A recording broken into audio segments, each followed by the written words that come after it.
entity, and it is easier to take possession of a person's mind. Does it mean that it's more difficult to influence a person if he keeps his thoughts in purity? Yes, absolutely. When faced with various religions, it is very difficult to influence Muslims. They are in a constant connection with the egregore.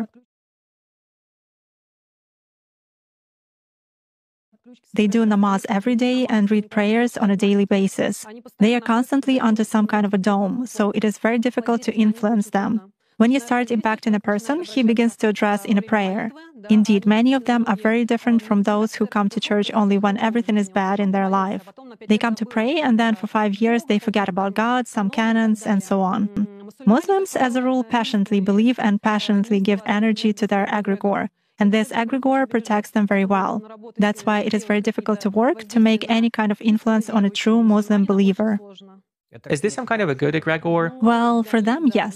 This egregore is good for adepts who contribute good energy to it. How do you sense it? For instance, you have found an energy trace of such person. What's next? Do you try to drag him somehow to visualize this threat and you fail? Or how do you do that? It disappears. I cannot get a grip on it. I focus on it, but something immediately knocks me out of the flow, just like that. Or I visualize a person in front of me clearly and can affect him even at a mental level, but some image is not created in my mind at all.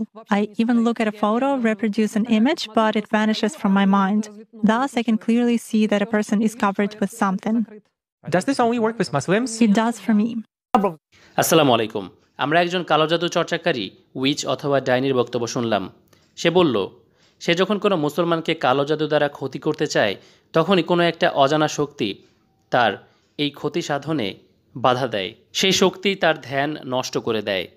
মুসলমান কোনো ব্যক্তিকে কল্পনা করে তার ক্ষতি সাধন করতে চাইলে তার সেই কল্পনা ভ্যানিশ হয়ে যায়, যার জন্য অন্যান্য ধর্মাবলম্বীদের চাইতে মুসলমানদেরকে ক্ষতি করা তার জন্য খুবই কষ্টকর বলে সে জানিয়েছে।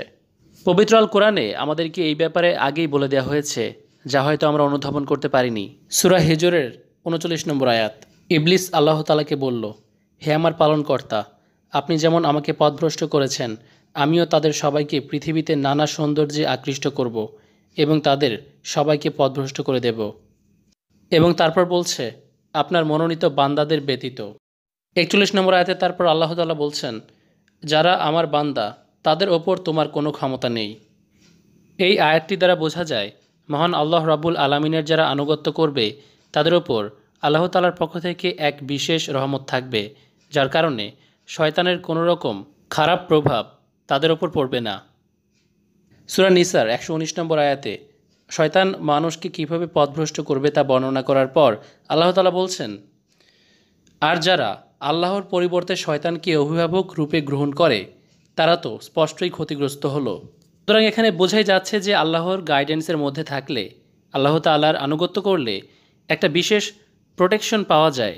রাশিয়ান এই ব্ল্যাক ম্যাজিশিয়ান যেমনটা বলল, কোনো এক বিশেষ শক্তি তাকে বারবার বাধাগ্রস্ত করে যখন সে কোনো মুসলমানের ক্ষতি করতে চায় ব্ল্যাক ম্যাজিকের মাধ্যমে। কিন্তু এদিকে আমাদেরকে দেখুন, সায়েন্টিফিক কোনো ব্যাখ্যা ছাড়া কোরআন হাদিস অথবা ইসলামের গুরুত্ব বুঝতে চেষ্টা করি না, অথচ সায়েন্সের ঊর্ধ্বেও এমন নানান বিষয় রয়েছে যা সম্পর্কে আমরা অবগত নই। সুতরাং নিজেরা বেশি জাজমেন্টাল না হয়ে মহান আল্লাহ রাব্বুল আলামিন যা করতে বলেছেন আমাদেরকে, তাই মুখ বুজে করা আমাদের জন্য উত্তম।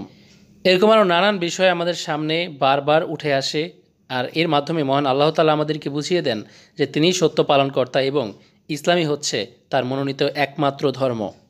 এখন হয়তো অনেকে জিজ্ঞেস করতে পারে যে এই মহিলা কি ইসলাম ধর্ম গ্রহণ করেছে, আর যদি না করে থাকে তবে কেন করেনি।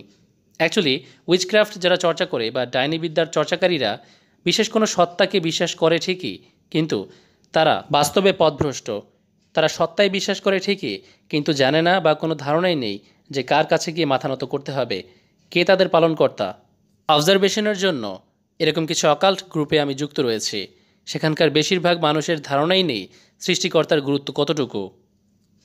তাই তারা শয়তানের কাছেও যদি ব্ল্যাক ম্যাজিক করে কোনো কিছু হাসিল করতে পারে সেটিকে ভালো মনে করে। তো আশা করছি বিষয়টি বুঝতে পেরেছেন। আজকের ভিডিওটি ভালো লাগলে অবশ্যই চ্যানেলটি সাবস্ক্রাইব করবেন। আসসালামু আলাইকুম ওয়া রাহমাতুল্লাহি ওয়া বারাকাতুহু।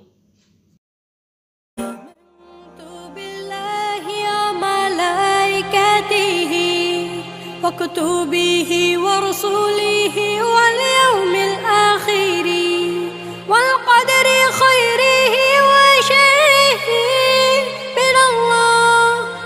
البعث بعد الموت